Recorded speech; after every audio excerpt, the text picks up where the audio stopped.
जळगाव जिल्हा परिषदेत महाराष्ट्र नवनिर्माण शेतकरी सेनेने फेसर्डी गावातील मूलभूत सुविधांच्या प्रश्नांवर जोरदार धडक दिली आहे। मनसे शेतकरी सेनेचे तालुकाध्यक्ष प्रदीप पाटील यांनी ग्रुप ग्रामपंचायत नंदगाव अंतर्गत येणाऱ्या फेसर्डी गावात गटार व्यवस्था, स्ट्रीट लाईट, स्मशानभूमीचा रस्ता, सार्वजनिक स्वच्छतागृह, खेळाचे मैदान, व्यायामशाळा, बंद सीसीटीव्ही, अपूर्ण शाळेचे कंपाऊंड आणि स्वच्छतेच्या गंभीर समस्या असल्याचे निवेदनातून मांडले। तसेच गावासाठी पूर्णवेळ ग्रामविकास अधिकारी नियुक्त करावा, ग्रामपंचायतीच्या कामकाजाची चौकशी करावी आणि सर्व विकासकामे तातडीने पूर्ण करावीत, अशी मागणी करण्यात आली आहे।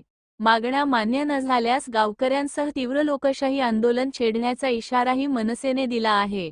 यावेळी मनसेचे ग्रामीण जिल्हाध्यक्ष मुकुंदा रोटे, शहराध्यक्ष विनोद शिंदे, उपशहराध्यक्ष श्रीकृष्ण मेंगडे यांच्यासह अनेक पदाधिकारी व कार्यकर्ते उपस्थित होते।